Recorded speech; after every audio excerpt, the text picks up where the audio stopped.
ఈరోజు కార్యకర్తగా మనం అందరం కూడా ఈరోజు ఒక ఎమ్మెల్యే అయినా ఎంపీ అయినా మంత్రి అయినా ఎవరైనా మనందరం కార్యకర్తలమే. కార్యకర్తగా కార్యకర్తల యొక్క కష్టకాలు మనం తెలుసుకోవాలి. ఈరోజు ఉదయం నుంచి మేడం ప్రతిభా భారతి గారు ఉదయం నుంచి గ్రీవెన్స్ చూశారు. నేను అసెంబ్లీలో ఉండడం వల్ల కొంచెం లేట్ వచ్చాను. గ్రీవెన్స్లో చూసినవన్నీ కూడా గత 5 సంవత్సరాలు పడిన బాధలు. మా రేషన్ కార్డు తీశారు, మా ఉద్యోగం తీసేశారు, నాకు ఉద్యోగం సస్పెండ్ చేశారు, లేదా మాకు ఇల్లు ఇవ్వలేదు, మా పొలం లాక్కున్నారు, ఇలా మమ్మల్ని కొట్టారు, లేదా మా బంధువుల్లో చంపారు. ఇవి తప్ప ఇంకోటి మనం వినలేకపోతున్నాం. అంత దారుణమైనటువంటి సంఘటనలు గత 5 సంవత్సరాలు జరిగాయి.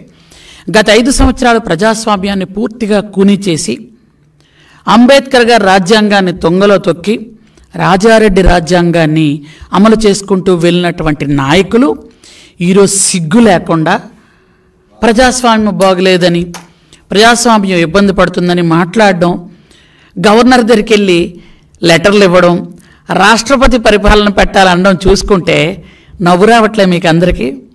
నాకైతే ఎంత హాస్యాస్పదంగా ఉందంటే దెయ్యాలొచ్చి వేదాలు చెప్తున్నట్టుంది. గులివెంద గింజ కింద నలుపు చూసుకోకుండా మాట్లాడుతున్నట్టుంది నాకు. అసలు దెబ్బలాట్లకి, బూతులకి, కొట్టుకోవడానికి అజ్జులే మీరు, దెబ్బలాడుకోవడానికి మొదటి అడుగేసిందే మీరు. గత 5 సంవత్సరాలుగా మంచోళ్ళ అన్నాళ్ళు మీరు ఎక్కడైనా ఉంచారా?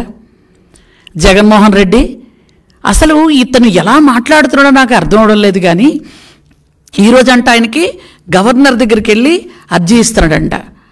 మరి మీ బాబాయ్ చచ్చిపోయినప్పుడు ఎందుకు నువ్వు గవర్నర్ దగ్గరికి వెళ్ళి అర్జీ ఇవ్వలేదు? రాష్ట్రపతి పరిపాలన పెట్టాలట. గత 5 సంవత్సరాలు ప్రతిరోజు రాష్ట్రపతి పరిపాలన పెట్టాల్సిన టైమేనే. మరి ఎందుకు ఆ రోజు అడగలేదు? ఆ రోజు నిజంగా బాబాయ్ చనిపోతే బాబాయ్ని గుండెపోటని చెప్పింది ఎవరు? మీరేగా ఫస్ట్.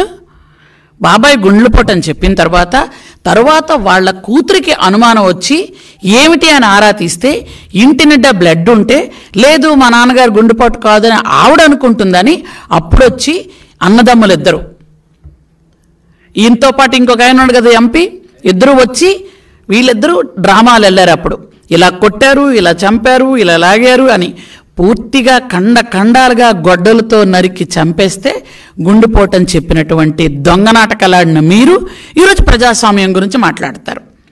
ఈ ఇద్దరు అన్నదమ్ములే చంపేశారని ఆ ఇద్దరు అక్క చెల్లెలు, సొంత అక్క చెల్లెలు ఇద్దరు, ఓ పక్క షర్మిల గారు, ఇంకో పక్క సునీత గారు ఇద్దరును ఈ ఇద్దరు అన్నదమ్ములే చంపేశారు అని డైరెక్ట్గా చెప్పిన రోజు మీకు మాటలు ఏమయ్యాయి?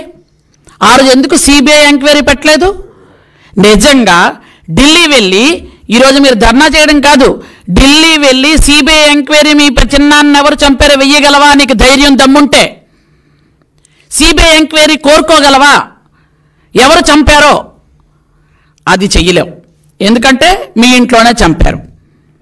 మీరేమో ప్రజాస్వామ్యం గురించి మాట్లాడుతున్నారు.